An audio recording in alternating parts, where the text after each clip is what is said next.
أعوذ بالله السميع العليم من الشيطان الرجيم من همزه ونفخه ونفسه بسم الله الرحمن الرحيم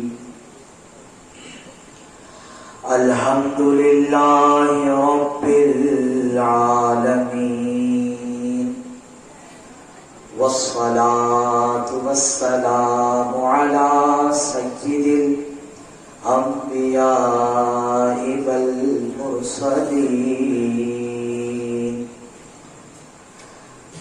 قال الله تعالى في القرآن الكريم إنا شانئك هو الأبتر صدق الله العظيم اللهم صل على محمد وعلى آل محمد كما صليت على إبراهيم وعلى آل إبراهيم إنك حميد مجيد اللهم بارك على محمد وعلى آل محمد كما باركت على إبراهيم وعلى آل إبراهيم إنك حميد مجيد نادي علي مزور الرجائي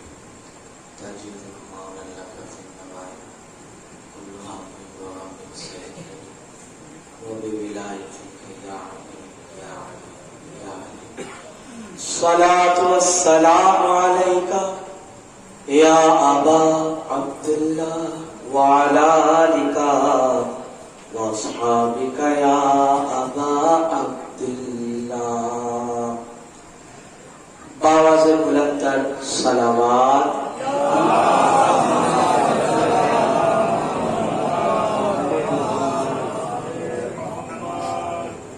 ایک مرتبہ اور محبت کے ساتھ بلند صلوات اللہم صلی علی محمد وعلی آل محمد وبارک وسلم صلاۃ و سلام علیک یا مکی یا مدنی یا ہاشمی یا رسول اللہ صلی اللہ علیہ وآلہ وسلم۔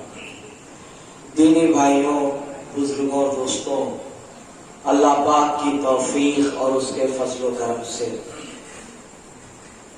پچھلی رات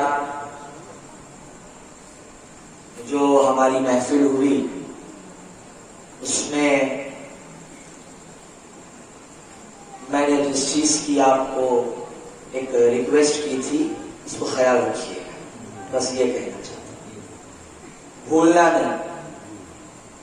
اس میں آپ کا اپنا فائدہ ہے، اللہ پاک نے چاہا تو اس عمل کی برکت سے آپ کو خود اس بات کا احساس ہو جائے گا کہ کتنی قیمتی چیز اور کتنا قیمتی وظیفہ جو ہے وہ آپ کے ہاتھوں میں۔ اللہ پاک ان اعمال کی برکت سے ہماری دنیا و آخرت بہتر کر دے، آمین۔ آپ حضرات کو میں نے یہ بات کہی تھی پچھلی رات میں کہ جب رسول خدا صلی اللہ علیہ وآلہ وسلم کے دونوں شہزادے جناب ابراہیم اور قاسم اس دنیا سے چلے گئے تو لوگوں نے آپ کو تانا دیا اور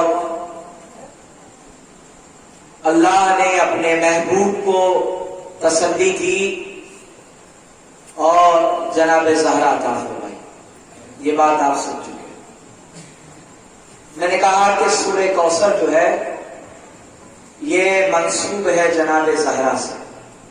ائمہ اہل بیت اپنی نمازوں میں سورہ کوثر کی تلاوت کیا کرتے تھے، تو جو محبان اہل بیت ہیں وہ بھی اس کی اپنی عادت بنا کہ جب بھی کوثر پڑھو گے تو جناب زہرا یاد آئے گی، سمجھ رہے ہیں آپ؟ اور جب بھی جناب زہرا یاد آئے گی تو ان کی آل و اولاد کی قربانیاں ہمیشہ ہماری نظروں میں رہے گی. ہم کبھی اسے بھولیں گے نہیں اور کبھی دھوکے باز نہیں ہوگے. اس صورت میں اللہ رب العالمین نے یہ بات بھی بیان فرمائی ہے.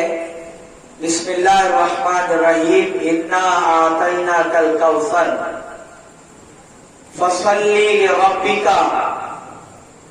وانحر. محبوب ہم نے آپ کو کوثر دی. اس کی الگ الگ تفسیریں ہیں. اگر میں یہ کہوں کہ اے محبوب آپ کو ہم نے خیر کثیر دیا، محبوب ہم نے آپ کو فاطمہ عطا فرمائی. فصلی لربک وانحر. تو اس نعمت پر جو ہم نے آپ کو دی ہے تو آپ اپنے رب کے لیے نماز پڑھیے اور قربانی دیجیے.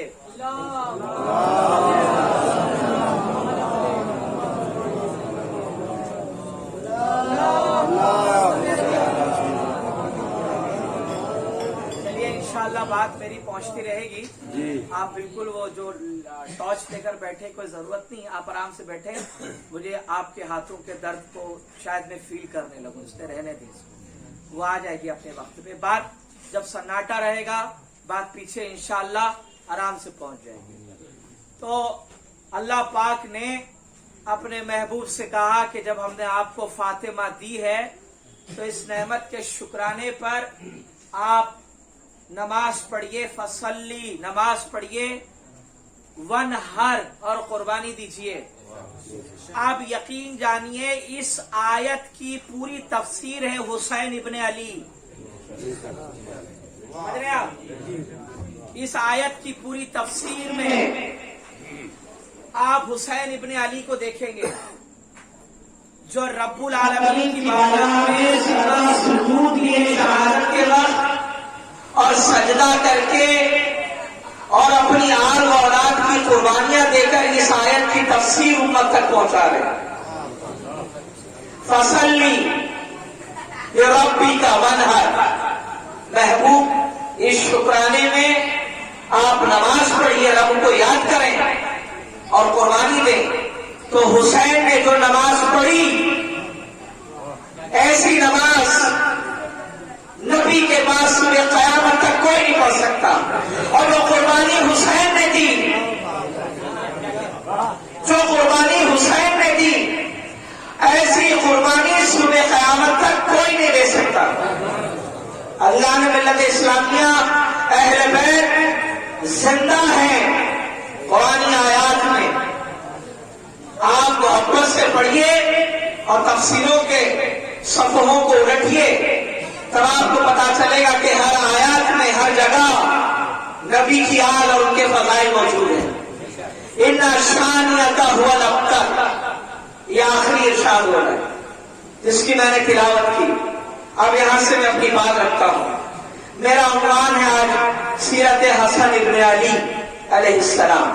اللہ نے ملت اسلامیہ اور کل اللہ کی توفیق شامل حال رہی اور زندگی سلامت رہی تو کل میں عباس علمدار کی زندگی پر انشاءاللہ بات کروں گا. آج یہ محفل ہے حسن ابن علی کے نام سے. ان شانیۃ هو الابتر. محبوب یہ جو گلی کوچوں میں آوارہ لفنگے جن کی ماؤں کا پتہ ہے مگر باپ نہیں، سمجھ رہے ہیں؟ عرب میں کئی ایسی عورتیں تھیں جو قبیلے کے باہر جھنڈا لگا دیا کرتی تھی. جھنڈا بندن ہوتا تھا ان کے گھر کے سامنے، جو اس بات کا اشارہ تھا کہ جس کو بھوک لگی ہے چلے آؤ. پڑھا لکھا مہذب طبقہ بیٹھا ہے اور میں ممبر پر ہوں اس لیے بہت ادب سے بات کر رہا ہوں. اللہ نے ملت اسلامیہ ایسی عیاش عورتیں بھی تھی اس زمانے میں.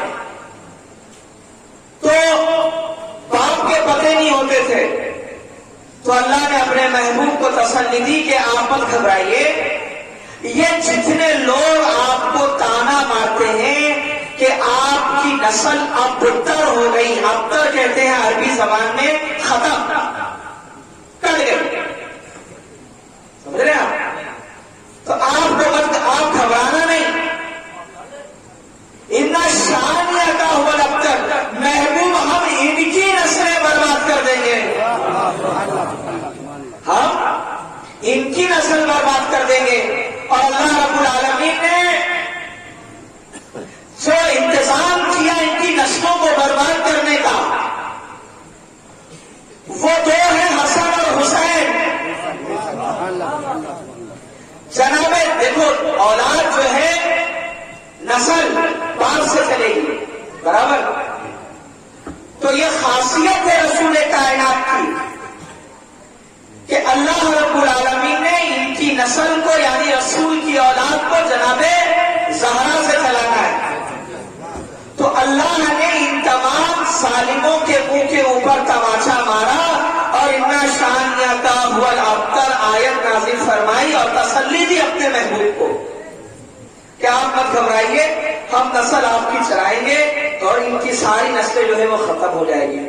پھر یقین جانیے عزیزان ملت اسلامیہ، اللہ نے جو انتظام کیا، جو سسٹم بنایا جناب حسنین کریمین کے ذریعے، آج آپ پوری دنیا میں آپ جائیے، اللہ کے فضل سے رسول کی اولاد ہے. جتنے لوگ تانے دیا کرتے تھے آج ان کا نام لینے والا کوئی نہیں ہے. رسول کی اولاد ہے. آل امیہ، آل ابو سفیان ختم. سمجھ رہے آپ؟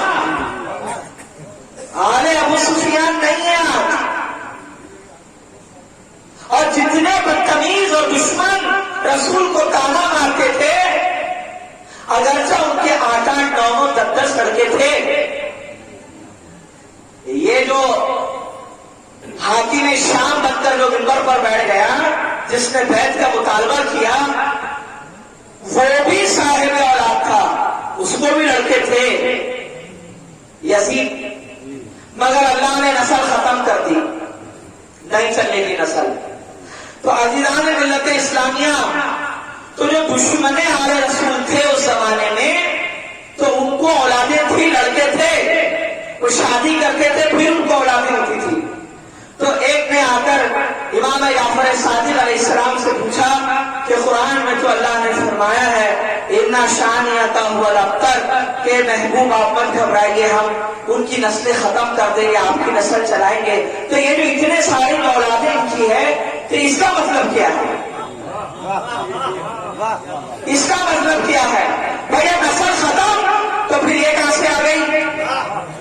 یہ کہاں سے آئی؟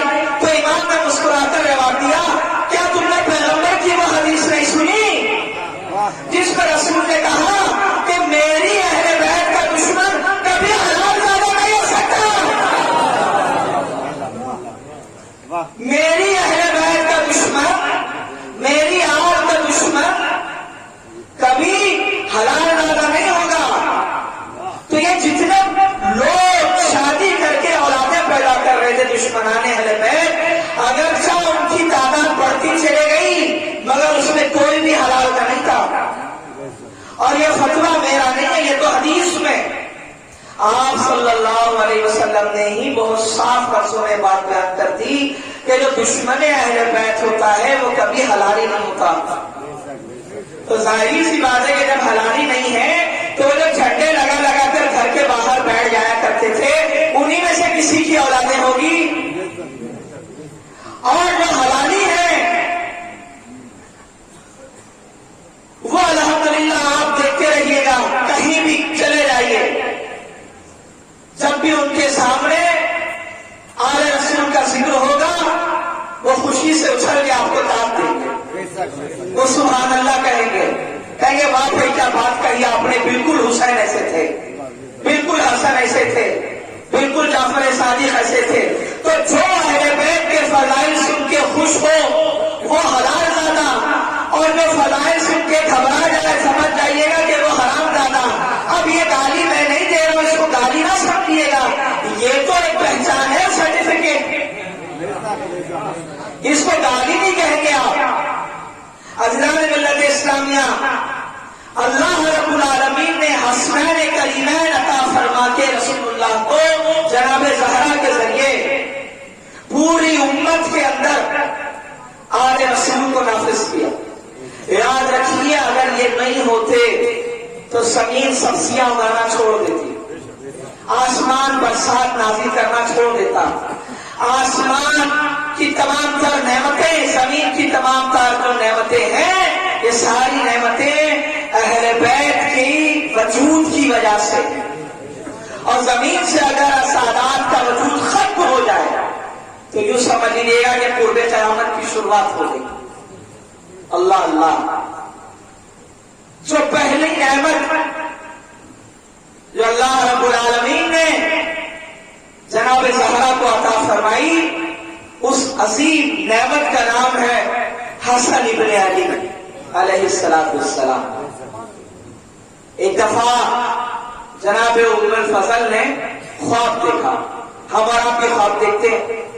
خواب کا قانون یہ ہے کہ کبھی کبھار خواب بڑے حسین ہوتے ہیں, تعبیر اس کی الٹی ہوتی ہے, اور کچھ خواب اتنے خطرناک ہوتے ہیں مگر تعبیر اس کی بڑی اچھی ہوتی ہے. یہ خوابوں کا جو علم ہے یہ اللہ نے نبیوں کو عطا فرمایا, اور اللہ پھر جس کو چاہے اس کو عطا فرما دے. عام انسانوں کو خواب کا بھی بیان نہیں کرنا چاہیے, یہ اصول یاد رکھیے. جو ماہر ہیں اس سے بات کریں. تو خواب دیکھا ام فضل نے, وہ کہتی ہیں کہ یا رسول اللہ میں نے خواب دیکھا کہ آپ کے جسم مبارک کا ایک حصہ کاٹا گیا. دیکھیے خواب ڈراؤنا ہے کہ رسول کے جسم کا ایک حصہ نکالا گیا اور میری جھولی میں ڈال دیا گیا. میں گھبرا کے اڑ گئی اور دوڑے چلے آئی, اور صبح فجر کے بعد اللہ کے نبی علیہ السلام کی یہ عادت ہوتی تھی کہ نماز فجر کے بعد وہ صحابہ کے درمیان بیٹھتے اور پوچھتے, ہاں بھائی بتاؤ کسی نے کوئی خواب دیکھا ہے؟ تو جو وہ خواب دیکھتے تھے اور حضور اس کی تعبیر بتایا کرتے تھے. تو یہ نماز پڑھنے کے بعد ام الفضل کھڑی ہو گئی, کہا یا رسول اللہ میں نے بھی خواب دیکھا ہے. کہا کیا خواب دیکھا؟ کہ ایسی سی بات ہے, گھبرا گئی. میں نے تو خواب دیکھا کہ آپ کے جسم کا ایک حصہ کاٹ دیا گیا اور میری جھولی ملا کر دے دیا. میں گھبرائی ہوئی. آپ صلی اللہ علیہ وسلم نے مسکرا دیا اور مسکرا کر کہا گھبراؤ نہیں, یہ خواب بڑا اچھا ہے. اچھا خواب ہے. کہا اس کی تعبیر کیا ہے؟ کہا میری بیٹی فاطمہ کو اللہ اولاد عطا فرمائے گا, اور جو اولاد اسے ملے گی وہ تمہاری جھولی میں کھیلے گی.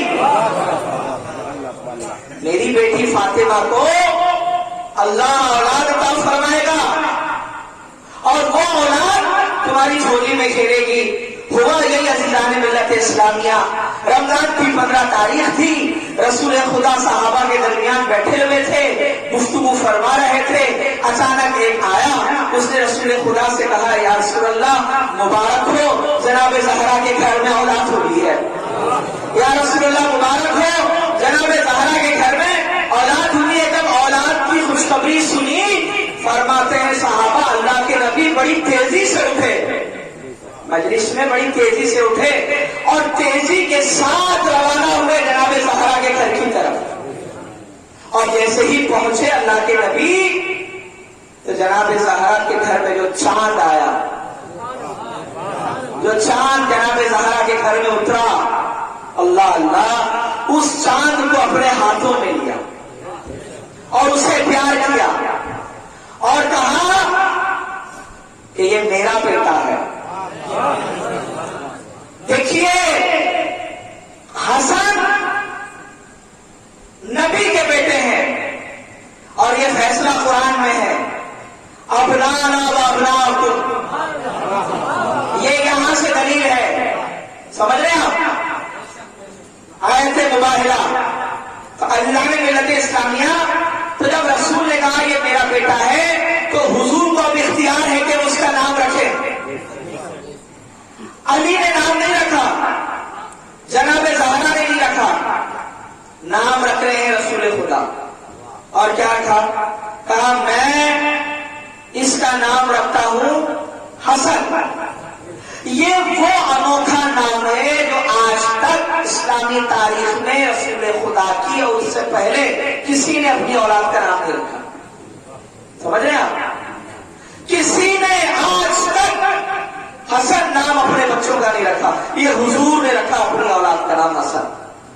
تو جب لوگوں نے پوچھا کہ آپ نے حسن نام رکھا کیوں، تب آپ نے کہا کہ حسن جو میں نے نام رکھا ہے یہ نام ہے ہارون کے بیٹے شبر کا۔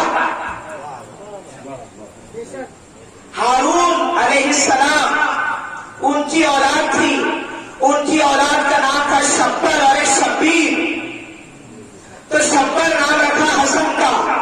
اجداد ملت اسلامیہ بات سمجھ میں نہیں آئی، اتنے نبی گزرے، ہر نبی کی اولاد، ہر نبی کا الگ الگ نام، ہر نبی کی اولاد کا الگ الگ نام، لیکن ہارون میں ایسی کیا خاصیت تھی کہ ہارون کی اولاد کا نام رکھا؟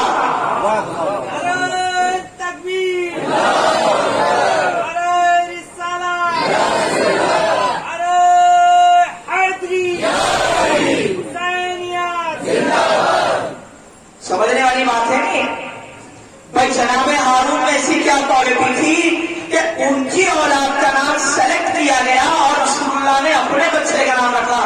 ہمیں یہ بات اس وقت سمجھ میں آئی جب رسول اللہ نے علی کو مخاطب کر کے کہا تھا، اے علی کیا تو اس بات سے خوش نہیں ہے کہ تیری اور میری نسبت موسیٰ اور ہارون کی طرح ہے؟ جیسے موسیٰ کے نائب ہارون ایسے میرا نائب تو اللہ کے رسول نے ہارون کی اولاد کا نام رکھ کر دنیا کو بتا دیا کہ لوگوں یاد رکھنا، اگر علی کبھی بھول گئے تو شبیر اور شبر کے ذریعے یاد رکھنا کہ میں نے یہ نام اس مسیح کا لیا ہے، میں نے یہ نام اس مسیح کا لیا ہے جس کو اللہ نے موسیٰ کے لیے منتخب کیا۔ اللہ نے ملت اسلامیہ شبر، اللہ کے نبی کی ایک ایک بات میں حکمت ہے، ان حکمتوں کو پہنچنے والا بندہ ولایت کے عظیم منصب پر ہوتا ہے، اگر وہ چند موتی نکالے اور امت تک پہنچا دے تو پھر ہم اور آپ جیسے فقیروں تک یہ بات پہنچتی ہے، ورنہ سینکڑوں کتابیں لکھی جاتی ہے، سینکڑوں حدیثیں ہیں، مگر ان حدیثوں میں چھپے ہوئے راز اور حکمت کی باتیں نکالنے کا ہنر کسی کسی کو ملتا ہے۔ عدلان ملت اسلامیہ یہ نام سلیکٹ ہوا اور آپ صلی اللہ علیہ وسلم نے خود اپنے ہاتھوں سے حقیقہ کیا۔ جناب زہرا نے بچے کے سر سے بالوں کو تراشا اور اس کے وزن کے مطابق چاندی صدقہ کیا۔ چاندی کیوں؟ اہل علم فرماتے ہیں کہ اس زمانے میں یہ رسول اللہ کا انصاف تھا کہ ایک طرف چاندی ہے اور ایک طرف سونا ہے، مگر سونے کے اوپر جو قابض تھے وہ امیر لوگ تھے جو سونوں کے اوپر قابض تھے، تو رسول اللہ نے غریبوں کا خیال رکھتے ہوئے حسن کے صدقے میں امت کو یہ بات پہنچا دی کہ میں وہ رسول ہوں جو غربت کے ساتھ رحم دلی کے لیے بھیجا گیا ہوں۔ اگر میں یہ اعلان کر دوں کہ صرف سونا ہی صدقہ کرنا ہے تو لوگ حقیقہ کرنا چھوڑ دیں گے، اور جب چھوڑ دیں گے تو حسن کی ایک جو سنت ہے، حسن کی جو ایک نشانی ہے وہ امت سے ختم ہو جائے گی۔ تو حسن کی یاد کو برقرار رکھنے کے لیے رسول نے آسانی پیدا کی اور امت سے کہا کہ سونا نہیں ہے تو چاندی اتار دو اور چاندی امت میں صدقہ کرو اپنے بچوں کے سر کے وزن کے مطابق۔ کتنے رحمدل رسول ہیں اور کس انداز میں اپنی اولاد کے توسل اور وسیلے سے امت کے لیے آسانیاں پیدا کر رہے ہیں، امت کے لیے آسانیاں پیدا کر رہے ہیں۔ اگر رسول اللہ فرما دیتے کہ صاحب نہیں سونا ہی کرنا ہوگا تو آج آپ بتائیے اچھے لوگوں کے حقیقے نہیں ہوتے، وہ یہ سوچتے کہ چلو یار جانور تو ذبح ہو جائے گا، لیکن یہ سر کے بال اڑوانے کے بعد اب جو صدقہ کرنے کی باری آ رہی ہے تو سونا کہاں سے لائے انسان؟ اللہ اکبر، یہ احسان عظیم ہے رسول کا، اور حضور حضرت حسن علیہ السلام کے توسل اور وسیلے سے امت کو آسانیاں دی جا رہی ہیں۔ ذبح کیا جانور اور اس کے بعد اپنے بچے حسن کے سر کے اوپر خوشبودار زعفران جو زمانے میں ملتا تھا اسے اپنے بچے کے سر کے اوپر ملا اور کہا کہ لوگوں سنو، زمانے جاہلیت میں جب تم اپنے بچوں کے پیدا ہونے کی خوشی میں جانور ذبح کرتے تھے تو اس کا خون نکال کر بچوں کے سروں کے اوپر مل دیا کرتے تھے. آج سے یہ رسم ختم، آج سے یہ رسم ختم. اب دیکھیے گا رسول آ رہے ہیں رسموں کو مٹانے، اور رسول حسن کے ذریعے ان کے توسل سے زمانہ جاہلیت کی گندگی اور غلاظت کو اکھاڑ کر پھینک رہے کہ آج سے اب اپنے بچوں کے سروں کے اوپر کوئی خون نہیں ملے گا. عزیزان ملت اسلامیہ، حسن ابن علی، اللہ اکبر، کمال کی سیرت، کمال کی عصمت، اور علم کے معاملے میں اگر ہمارا بات کر رہے ہیں تو میں تو انشاءاللہ اس کے سلسلے میں ابھی آپ سے بات کروں گا. لیکن ایک چیز دیکھیے گا، حسین ابن علی کی اولادوں میں اللہ رب العالمین نے جتنے امام پیدا کیے وہ سب کی عظمت برکت اپنی جگہ. اس کا مطلب یہ نہیں ہے کہ حسن کی اولادوں میں کوئی امام نہیں تھا. حسن کی اولادوں میں امامت ہے، ولایت بھی ہے، مگر قدرت کا ایک نظام تھا کہ حسن کے اولادوں میں سب سے اخیر میں جو آئے گا، سب سے اخیر میں جو آئے گا، جو دنیا کو نجات دلائے گا ظلم سے، وہ اولاد اللہ نے رکھی حضرت حسن کے اندر. اور دنیا جسے جانتی ہے امام مہدی کے نام سے. عزیزان ملت اسلامیہ، کوئی یہ نہ سوچے کہ حسن کے بچوں میں امامت نہیں تھی. اگر نہیں تھی تو پھر مہدی کس کا بیٹا ہے؟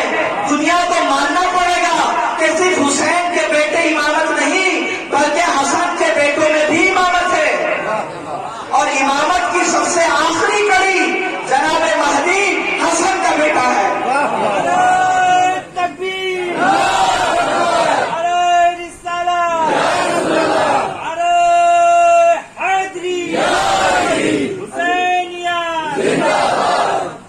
ملت اسلامیہ، اللہ پاک نے جناب حسن کی اولادوں کو بھی دنیا میں پھیلایا. حسن ابن علی کے آل و اولاد میں ایسے ایسے ہیرے جواہرات میں کموں نیک اور پرہیزگار، بلکہ یوں کہہ لیجیے گا کہ ولایت کے چمکتے ہوئے سورج اور ستارے. صرف مرد نہیں، عورتیں بھی. حسن علیہ السلام کی آل میں صرف مرد نہیں، ان کی خاندان میں، ان کے گھر کی عورتوں میں بھی ایسے ایسے لوگ ہیں کہ تاریخ میں جب آپ ان کا ذکر پڑھیں تو آپ کی عقل حیران ہو جائے گی. اسلامی تاریخ میں ایک نام ہے جن کا نام ہے حضرت نفیسہ. نوٹ کر رہے ہیں آپ، نام ہے نفیسہ، رشتہ ہے حضرت حسن کی پوتی. حسن کی بات ہو رہی ہے نا، رشتہ ہے حسن کی پوتی. حسن کے بیٹے حسن مثنی، اب رشتہ بتا رہا ہوں. حسن کے بیٹے حسن مثنی اور ان کے بیٹے عبداللہ المحض اور ان کی بیٹی ہے نفیسہ. اللہ اکبر. یہ امام شافعی کے زمانے کی ہیں، یعنی امام شافعی کا انتقال سن 150 ہجری میں ہوا. 150 ہجری میں امام شافعی کا انتقال ہو گیا. تو یہ 150 سال یعنی امام شافعی کے زمانے کے ہیں. اس زمانے میں حضرت نفیسہ. عزیزان ملت اسلامیہ، کیا کمال کی بابرکت خاتون، اور کیوں نہ ہو حسن کی پوتی ہے، حسن کی پوتی ہے. آپ کے گھر کے آس پاس میں یہودی تھا، اور یہودیوں کے بارے میں آپ سب جانتے ہیں کہ اسلام کے کتنے سخت مخالف ہیں. وہ آج بھی مخالف ہیں، وہ ایک منٹ کے لیے آپ کو برداشت نہیں کر سکتے. اس زمانے میں بھی جس دن علی نے خیبر فتح کیا اور رسول اللہ نے ہمیشہ کے لیے مکے اور مدینے سے یہودیوں کو خارج کر دیا، اس وقت سے ان کے دلوں میں دشمنی ہے اور وہ آج تک ہے. لیکن ہزار دشمنی کے باوجود یہودیت، نصرانیت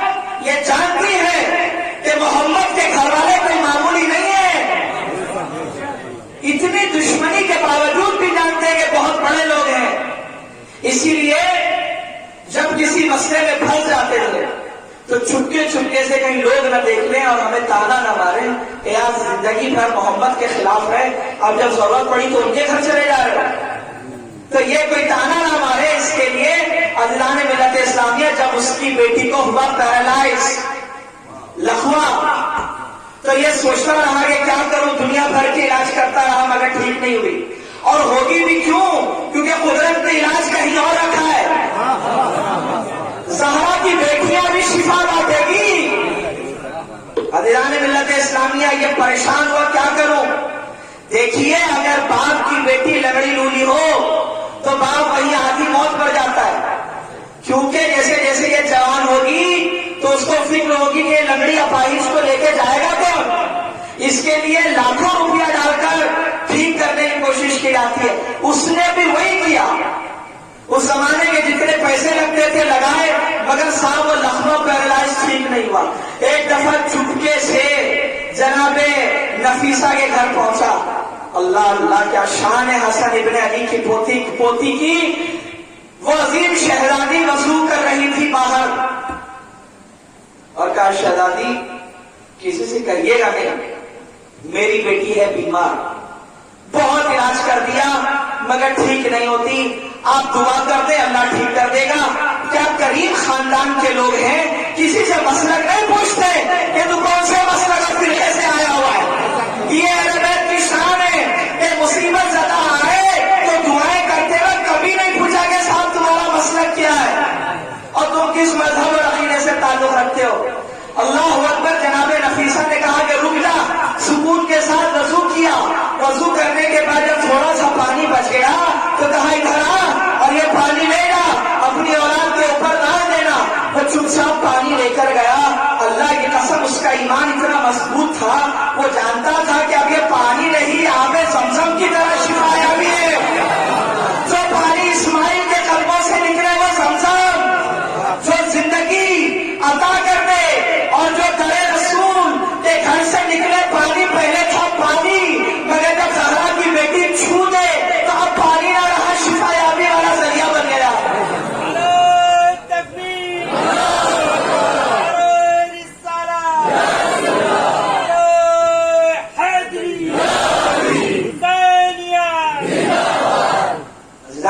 اسلامیہ چپ چاپ لے گیا اور اس نے وہ پانی جیسے ہی اپنی بیٹی کے اوپر ڈالا، اللہ اکبر، اللہ نے فوراً اس کو شفا عطا فرمائی.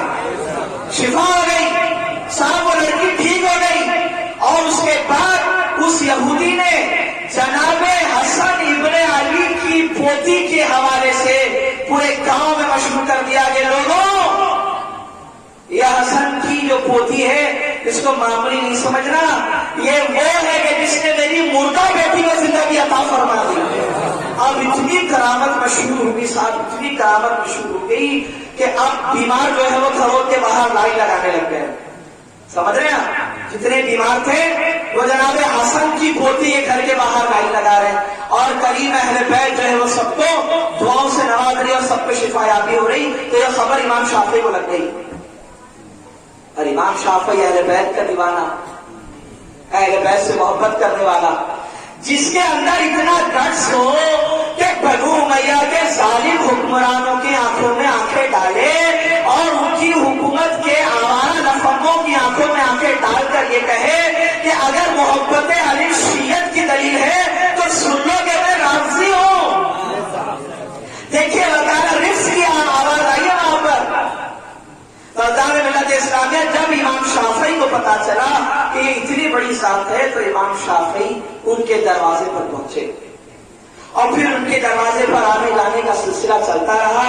کبھی کبھار جب امام شافعی بیمار ہو جایا کرتے تھے تو اپنے شاگرد سے کہتے کہ جاؤ حسن ابن علی کی پوتی سے کہو کہ میرے لیے دعا کر دے. وہ گھر سے نکل کے ادھر جاتا اور دعا کر کے آنے سے پہلے امام کہتے کہ ٹھیک ہو جایا کرتا تھا. ابھی آیا نہیں ہے، آن دا وے، راستے میں، لیکن حضرت نفیسہ کے گھر سے نکلا اور شافعی کے گھر تک پہنچنے سے پہلے شافعی کو شفا نصیب ہو گئی. اب ایسی عقیدت امام شافعی کی ان کے دل میں بیٹھ گئی، امام شافعی کے دل میں ان کی عقیدت ایسی بیٹھ گئی کہ ایک دن ہو گئے صاحب بہت سخت بیمار ہو گئے. تو اس بیماری میں امام شافعی نے حسن ابن علی کی پوتی کے بارگاہ میں اپنے غلام کو بھیجا، کہا جاؤ جا کے دعا کروا لو. تو یہ جب گئے تو جناب نفیسہ نے کہا کہ شافعی سے کہنا کہ اب دعا نہیں ہوگی، اب تیاری کر لو، اب دعا نہیں ہوگی، اب تیاری کر لو. سیم یہ بات جب آ کر امام شافعی کو بولا تو امام شافعی نے کہا کہ مجھے اشارہ مل گیا، زندگی کے آخری وقت قریب آ چکے ہیں، اب اسی کے اندر جو ہے دنیا چھوڑ کر جانا ہے. لیکن لوگوں میری وصیت ہے، یہ سمجھا رہا ہوں آپ کو میں، میری وصیت ہے کہ جب میں مر جاؤں مجھے غسل دینے کے بعد جب میرا کفن پہنا دینا، خبردار کتنا بھی بڑا محدث ہو میری نماز جنازہ نہیں پڑھنا اس وقت جب تک کہ حسن کی بیٹی نفیسہ نہ پڑھے. انتقال کے بعد نماز جنازہ کی تیاری ہوئی. اجزان ملت اسلامیہ تاریخ پڑھیے، اتنے بڑے امام کا جنازہ جا کر دروازے پہ روک دیا گیا حضرت نفیسہ کی بارگاہ میں. اب حسن کی بیٹی آ رہی ہے باہر، پوتی، اور انہوں نے نماز پڑھی. پھر اس کے بعد لوگوں نے نماز پڑھی، پھر جا کر تقسیم ہوئی. گویا امام شافعی نے یہ عقیدہ دے دیا، میں لاکھ بڑا محدث صحیح، ہزاروں حدیثیں بھلے مجھے یاد ہوں، میں نے رسول کی حدیثوں سے ہزاروں بھلے سنتیں نکالی ہو، مگر نجات تو در زہرا پر ہے، نجات در زہرا پر ہے.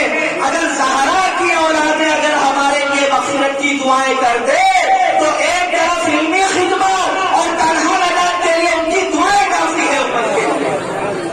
اللہ اکبر. یہ حسن ابن علی، اللہ اکبر. علم دیکھیے امام کا، یہ تو پوتی ہے جو میں نے آپ کو بتایا. تو جب پوتیوں کے اتنے بڑے بڑے کمالات اسلامی دنیا جان رہی ہے تو جس کے ذریعے سے وہ ہے تو آپ اندازہ لگا سکتے ہیں کہ ان کا مقام کتنا بلند ہوگا. حسن ابن علی 15 رمضان کو پیدا ہوئے اور اللہ نے جو علم عطا فرمایا، میں اس علم پر زیادہ بات نہیں کروں گا، وہ اس لیے کہ جب بچہ پیدا ہوتا ہے تو اس کو گٹھی دی جاتی ہے، کوئی بھی میٹھی چیز اس کے زبان پر حلق پر لگائی جاتی ہے تاکہ جو غذا اترے وہ کسی بزرگ کے زبان سے چبایا ہوا کوئی میٹھا لقمہ یا چھوٹی سی چیز اس کے حلق کے اندر سے اترنا چاہیے. یہ ہمارے یہاں رواج ہے اور یہ درست ہے. جب رسول اعظم صلی اللہ علیہ وسلم نے حسن کو اپنے گود میں اٹھایا تو جو سب سے پہلی چیز غذا کی شکل میں حسن کے پیٹ میں جا رہی ہے وہ رسول کا لعاب ہے. تو جو رسول کا لعاب پہلے اپنے جسم میں داخل کر لے اس کا علم نہیں ماپا جاتا، اس کا علم ماپا نہیں جائے گا. اور کمال کی بات یہ ہے کہ غذا پہلے رسول کا لعاب اور اولاد ہے باب العلم کی. جب باب العلم کی اولاد ہو تو علم کے کیسے دریا بہائے ہوں گے صاحب، یہ ہم اور آپ نہیں سوچ سکتے. آج تو کوئی بڑے پیر صاحب کا بیٹا 10-12 حدیث کی کتابیں لکھ دے ترجمہ کر دے تو جناب پوری دنیا میں مشہور ہو جائے. تو آپ سوچئے کہ جو انا مدینۃ العلم کہہ رہے ہیں ان کا لعاب مبارک حسن کی غذا بن جائے، اور جو باب العلم ہے اور وہ حسن کے ابو کہلائیں تو حسن کا علم کے اندر کتنا بڑا مقام اور مرتبہ ہوگا.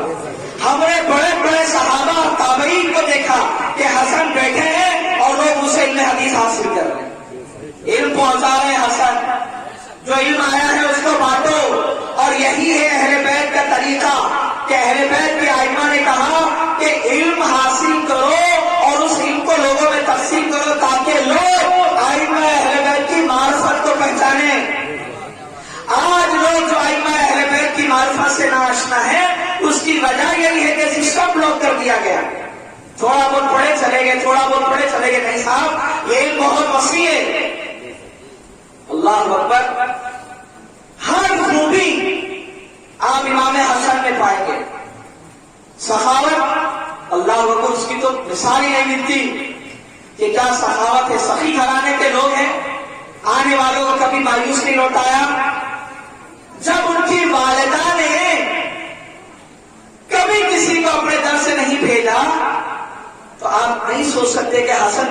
کسی کو لوٹایا ہوگا. ایک دفعہ ایک باغ سے گزر رہے تھے تو دیکھا کہ ایک غلام ہے بیٹھا ہے, روٹی کے اس نے 2 ٹکڑے کیے, ایک ٹکڑا وہ کھا رہا ہے, ایک ٹکڑا اس باغ کے کتے کو کھلاتا ہے. حسن نے یہ منظر دیکھ لیا, امام ہے وہ منظر دیکھ رہے ہیں. امام نے قریب آ کر کہا کہ یہ باغ کا مالک کون ہے اور تو کون ہے؟ کہا کہ باغ کا مالک فلاں ہے اور میں یہاں کا خادم ہوں, اس کا نوکر ہوں. کہا اچھا یہ تو کیا کر رہا ہے؟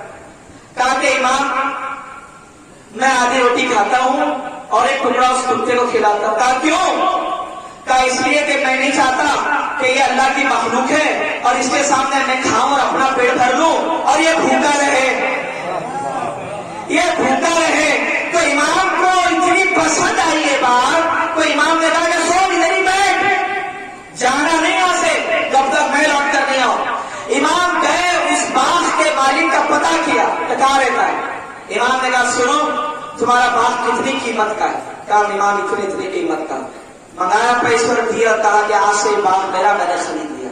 کہا ٹھیک ہے امام, اچھا یہ بتا اس کی رکھوالی کرنے کے لیے جس کو بٹھایا ہے وہ تیرا غلام ہے, اس کی کیا قیمت ہے؟ کہا امام اس کی اتنی قیمت ہے. امام نے وہ پیسے بھی دیے اور کہا کہ اس کو آج سے میں نے خریدا, میرا غلام. امام اب بن گئے اس باغ کے مالک, امام بن گئے اب اس کے آقا. اب امام آ رہے ہیں باغ میں اور امام نے کہا کہ سن یہ باغ میں نے خرید لیا, یہ بھی میں نے خرید لیا, اب میں تجھے کرتا ہوں آزاد, تو چلا جا. اس زمانے میں آزادی بہت بڑی نعمت تھی. غلام سے کہہ دو کہ آزاد ہو جاؤ, تو یوں سمجھو اس کو دنیا میں جنت مل گئی. جب وہ خوشی خوشی جانے لگا تو امام نے کہا جلدی کیا کرتا ہے, ادھر آ, یہ باغ بھی میں نے خریدا اور آج کے بعد اس باغ کا مالک حسن نہیں تو ہے. یہ سخاوت ہے امام کی, سخاوت دیکھیے امام کی کہ باغ بھی خریدا, غلام بھی خریدا, اور غلام کو صرف مایوس جانے نہیں دیا, دل خوش کر کے بھیجا کہ آج سے اس کا مالک بھی تو یہ. اور کیوں نہ ہو, رسول کائنات نے فرمایا ہے کہ میرا بیٹا سردار ہے, یہ سردار ہے. پوری امت رسول اعظم کو سردار کہے, صدیق اکبر رسول کو سردار کہے, عمر رسول کو سردار کہے, دنیا کے سارے اولیاء رسول کو سردار کہے, مگر رسول جس کو سردار کہے وہ حسن ہی ہے. یہ میرا بیٹا سردار ہے, سردار ملت اسلامیہ. تو جب یہ سردار ہے تو سرداروں کے اندر یہ اخلاق پائے جانے چاہیے. یہ نہیں کہ سرداری حاصل کرنے کے چکر میں غریبوں کا خون بہا دیا, حکومت پانے کے چکر میں لوگوں کے مال اور پراپرٹی پہ آپ بیٹھ جائیں. عزیزان ملت اسلامیہ, حسن ابن علی کی سخاوت, اللہ اکبر. یہ روایت اہل سنت کے چند مورخین کی کتابوں میں, بس اس کے حوالے سے پڑھ رہا ہوں. حاکم شام امیر شام کی دربار میں گیا اور اللہ تھوڑا سا جتنا زندگی گزر سکے وہ رکھا اور باقی سب اللہ کی راہ میں سکتا. یہ کسی کے اندر آپ کو چیز نہیں پائی جائے گی. آج تو لوگ اللہ کی راہ میں دینے کے لیے بھی وہی چیز دیتے ہیں جو اب ان کی ضرورت نہیں ہے. میلے کپڑوں کا ایک پورا بس بنائیے, رمضان کی چاند رات میں غریبوں کے گھر دے دیجیے, اور فری میں رکھا ہوا کھانا ہے اور کئی دنوں سے کوئی کھا نہیں رہا تو کوئی غریب سدا دے تو اس کو دے دیجیے. لیکن حسن نے اپنا سارا مال زندگی میں 2 بار اللہ کی راہ میں خیرات کر دیا اور امت کو بتا دیا کہ سخی گھرانے کے لوگ ایسے ہوا کرتے ہیں. اسی لیے صحابہ اکرام جو تھے وہ حسن ابن علی کی عزت کرتے تھے. یہاں ایک جملہ دے رہا ہوں, اصحاب رسول کوئی بھی ہو, اگر وہ درے اہل بیت پہ نہ ہوتے تو ہم ان کی عزت نہیں کرتے. یہ توجہ سے جملہ سمجھیے گا. صحابی رسول اگر درے اہل بیت پر نہ ہوتے اور پکڑ جاتے تو ہم کبھی ان کی عزت نہیں کرتے. تو آج جن اصحاب کی عزت ہے وہ درے اہل بیت پہ نظر آ رہے ہیں, اور جو نظر نہیں آ رہے ان کی عزت ہم سے نہ کروائیے گا. سمجھ رہے آپ, جو نظر آ رہے ہیں ان کی عزتیں ہیں اور ہوگی, اور جو نظر نہیں آتے زبردستی یہ سب پہ ہمارے نہ تھوپیے. اللہ نے ملت اسلامیہ سکون سے رہیے، جینے دیجیے اور خود بھی جیو، لیکن اگر آپ زبردستی کچھ منوائیں گے تب ہم وہ ساری چیزیں کھول دیں گے، پھر بعد میں جب شرمندگی ہوگی آپ کو تب آپ سوچیں گے کہ یار نہ چھیڑتے نہ یہ رسوائیاں ہوتی۔ تو عزیزان ملت اسلامیہ، اصحاب رسول اہل بیت کے قدردان، حضرت ابو ہریرہ ایک دفعہ اپنا کام کر رہے تھے، آدمی مصروف ہو جاتا ہے کام کرتے کرتے، دھیان نہیں دیتا، تو اگر سامنے سے جاتے جاتے جو سلام بھی کر لے تو کبھی کبھار سلام سنائی نہیں دیتا ہے، وہ بعد میں بتانا پڑتا ہے بھائی اس نے آپ کو سلام کیا۔ ایسا ہی ہوا کہ ایک دفعہ حسن پاس میں سے گزرے، جناب ابو ہریرہ کچھ کام کر رہے تھے، مصروف تھے، حسن نے بڑھ کر سلام کر دیا، ابو ہریرہ نے سنا نہیں۔ بعد میں لوگوں نے کہا کہ کتنا بڑا غلط کام کر دیا آپ نے۔ کہا کیا ہوا؟ ارے یہ رسول اللہ کا شہزادہ حسن ابن علی جا رہے تھے، انہوں نے آپ کو سلامتی کی دعا دی، حسن نے سلام کیا، آپ نے جواب نہیں دیا، بس اتنا سننا تھا کہ یہ حسن تھے جو سامنے سے گئے، سلام کیا مگر میں سن نہیں سکا، سارا کام چھوڑ کر دوڑے چلے آئے، جناب حسن کے پاس آ کر کہے سردار واللہ مجھے نہیں خبر تھی کہ آپ جا رہے ہیں، اگر آپ تھے اور مجھے پتا ہوتا میں ضرور آپ کے سلام کا جواب دیتا، آپ اس غلطی کی مجھے معافی دے دیں، اس لیے کہ آپ دنیا میں اور آخرت میں ہمارے سردار ہیں۔ یہ عزت ہے اصحاب رسول کی، اور مسلمانوں کے اتفاق سے، جملے اگر سمجھ گئے تو سمجھیے، اصحاب رسول کے اندر مسلمانوں کے اتفاق سے جس کو خلافت کے منصب پر بٹھایا، حضرت ابوبکر رضی اللہ تعالیٰ عنہ کو۔ عزیزان ملت اسلامیہ، وہ ذات بھی در اہل بیت پر ہے، اس لیے ادب ہے ہمارے دلوں میں۔ اس لیے ایک دفعہ جب حسن چھوٹے تھے اور رسول کے منبر پر حضرت ابوبکر رضی اللہ تعالیٰ عنہ بیٹھے ہیں، تو وہ مسجد میں آ کر کہتے کہ اترو اس منبر سے، یہ میرے نانا کا ہے، کوئی اور ہوتا تو شاید پلٹ کے حسن کو جواب دیتا، مگر چونکہ سچائی تھی، منبر رسول کا ہے، اس لیے ابوبکر نیچے آئے، اور جب نیچے آئے تو تاریخ کے اندر الفاظ ہیں، ہر ایک نے لکھا کہ انتہائی ادب کے ساتھ، حسن ابھی چھوٹے ہیں، ابوبکر عمر میں بڑے ہیں، مرتبے میں حسن بڑے ہیں، مگر عمر ابوبکر کی بڑی ہے، اس کے باوجود بھی جناب ابوبکر نے ہاتھ جوڑ کر کہا شہزادے بات تو بالکل صحیح ہے کہ یہ منبر میرا نہیں آپ کے نانا کا ہے، بھائی جو اتنا ادب اور احترام کر لے تو ان کا احترام تو بنتا ہے، سمجھ رہے ہیں آپ؟ اسی لیے پوری دنیا میں اہل سنت والجماع اتنا بہترین راہ اعتدال کا مسلک ہے کہ نہ تو یہاں پر غلو ہے کہ کسی کو چھال دیا جائے، اور نہ یہاں کسی کی توہین ہے کہ اس کے مرتبے کو گھٹا دیا جائے۔ گھر والوں کی عزت ادب اور احترام کے ساتھ ساتھ گھر کے باہر جو افراد ہیں وہ اگر در زہرا پہ نظر آ رہے ہیں تو ان سب کا ادب اور احترام ہوگا اور ہوتا رہے گا، سمجھ رہے ہیں آپ؟ اللہ نے ملت اسلامیہ جناب ابوبکر، حسن ابن علی نے جب کہا کہ اترو تو چپ چاپ اتر آئے، اور ایک دفعہ عصر کی نماز پڑھی علی کے ساتھ، اور جب باہر نکلے تو دیکھا کہ وہ حسن کو لیے جا رہے ہیں، تو چپ چاپ حضرت ابوبکر حسن کے پاس آئے اور ایسے بچے کو اٹھایا حسن کو اور سیدھا کاندھے پہ بٹھا لیا۔ میں پوچھوں گا ابوبکر اگر آپ چاہتے تو گود میں بھی بٹھاتے تھے، کاندھے میں بٹھانے کی ضرورت کیا ہے؟ تو یقیناً جواب دیتے نادان حسن کو جب بھی میں نے دیکھا تو رسول نے کاندھے پہ دیکھا، تو حسن کی جگہ کاندھے ہیں تو رسول نے کاندھے پہ حسنین کو بٹھا کر یہ بتا دیا کہ یہ وہ شہزادے ہیں کہ ان کو ہمیشہ رسول نے کاندھے پر بٹھایا ہے۔ اب بات سمجھ میں آئی کہ معین الدین نے کیوں کہا تھا کہ شاہ عشق حسین، ارے بادشاہ عشق حسین، بادشاہ کے لیے منبر ہوتے ہیں، تخت ہوتے ہیں، حسین اور حسن کے پاس تخت نہیں تھا، مگر غریب نواز نے ہند کی سرزمین سے کہا شاہ عشق حسین، بادشاہ عشق حسین، حسین کے پاس دنیا کا کوئی کرسی نہیں تھی، جو تخت تھا وہ حسین کے نانا کے کاندھے تھے جس پر حسین اور حسن ہمیشہ بیٹھا تھے۔